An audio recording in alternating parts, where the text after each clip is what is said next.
की जांच अगर शुरू हो गई तो समझ लीजिए कि गृह मंत्री अमित शाह भी नपेंगे, प्रधानमंत्री नरेंद्र मोदी की मुश्किलें भी बढ़ेंगी और रक्षा मंत्री राजनाथ सिंह की भी मुश्किलें बढ़ेंगी। नमस्कार, मैं हूं राहुल शर्मा, आप देख रहे हैं SPN न्यूज़ और स्वागत है आप सभी का हमारे इस प्रोग्राम में। आज की जो बड़ी खबर है इसमें हम कर रहे हैं 2024 के लोकसभा चुनाव से पहले विपक्षी पार्टियां और देश की जनता पुलवामा हमले को लेकर एक के बाद एक बड़े खुलासे कर रही हैं। ये तक कहा जा रहा है कि चुनाव से पहले निष्पक्ष जांच होनी चाहिए, लेकिन एक रिपोर्ट में अपने दर्शकों को आज दिखाऊंगा कि पुलवामा हमले के बाद एक खबर निकलकर सामने आती है, वो है अमित शाह से जुड़ी।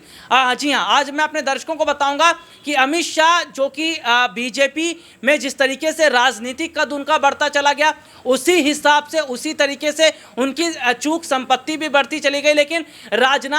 लेकिन अमित शाह की पत्नी की संपत्ति भी क्या लगातार बढ़ती चली गई है, और चुनावी हलफनामे में कितनी संपत्तियों का ब्यौरा या कितनी संपत्ति बढ़ी है, इसका कितना ब्यौरा अमित शाह ने दिया। देखिए एक रिपोर्ट। अमित शाह का जन्म 22 अक्टूबर 1964 में मुंबई के एक संपन्न गुजराती जैन परिवार में हुआ था। उनके पिता का नाम अनिल चंद्र शाह और माता का नाम कुसुम्बा है। राष्ट्रीय अध्यक्ष शाह 6 बहनों के इकलौते भाई हैं।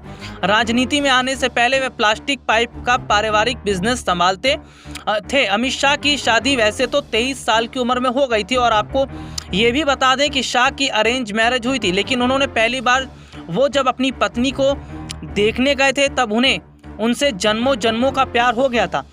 अमित शाह के परिवार में उनकी पत्नी सोनल शाह, पुत्र जय शाह और पुत्र वधू हर्षिता शाह हैं। अमित शाह की पत्नी सोनल शाह का जन्म कोल्हापुर महाराष्ट्र में हुआ। उन्होंने अपनी शिक्षा Rajkumari Padmaraje girls high school Kolhapur Maharashtra से की थी।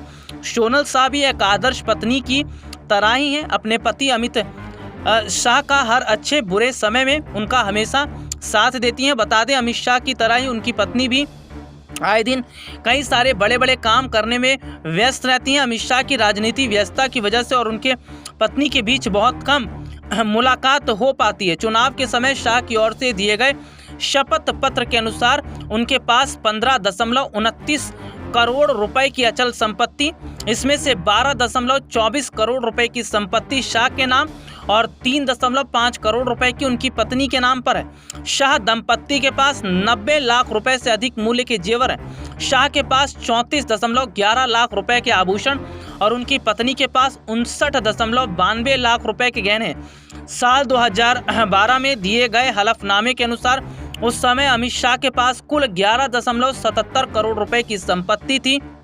2012 में शाह के पास 6.76 करोड़ रुपए और उनकी पत्नी के पास 4.38 करोड़ रुपए की संपत्ति थी। शाह के हलफनामे के अनुसार साल 2017 में उनकी आय 43.68 लाख रुपए रही, जबकि उनकी पत्नी की कमाई 1.5 करोड़ रुपए रही थी। ये रिपोर्ट आपने देखी जिसमें विस्तार से हमने अपने दर्शकों को दिखाया। तो सीधे सीधे तौर पर यह कहा जा रहा है कि फिलहाल मौजूदा समय की जो तस्वीर है वो कहीं ना कहीं ये जाहिर तौर पर बता रही है, वो कहीं ना कहीं ये साफ तौर पर बता रही है कि शायद अब कहीं ना कहीं कई बड़े मंत्री जो है वो धीरे धीरे फंसते चले जा रहे हैं। क्योंकि जो देश के जवानों का अगर मैं जिक्र करूं तो हमारे देश में एक एक जवान की बहुत अहमियत है, एक एक जवान की बहुत कीमत, और जिस तरीके से अभी देखा जाए तो देश की जनता कह रही है कि सरकार को कहीं ना कहीं जवाब देना चाहिए। विपक्ष लगातार सरकार से सवाल तो पूछ रहा है, लेकिन क्या अगर जो पुलवामा हमला हुआ, जो विपक्ष कह रहा है कि सरकार की गलती है, तो क्या 3 बड़े मंत्रियों की गलती की वजह से देश में 40 जवानों की शहादत होती है, शहीद होते हैं? क्योंकि जम्मू कश्मीर के पूर्व राज्यपाल सत्यपाल मलिक ने यह खुलकर कहा था कि सरकार की बड़ी गलती है, और वो मीडिया को बताना चाहते थे कि सरकार की लापरवाही के चलते ऐसा हुआ, लेकिन उन्हें रोका गया, उन्हें टोका गया। तो जो तस्वीर इस वक्त की है वो ये बताती है कि शायद आने वाले वक्त में बहुत बड़ा जो नुकसान है अब वो कहीं ना कहीं बीजेपी को होता नजर आएगा। आज के लिए इतना ही, आपसे फिर दोबारा मुलाकात होगी, तब तक के लिए इजाजत दीजिए, नमस्कार।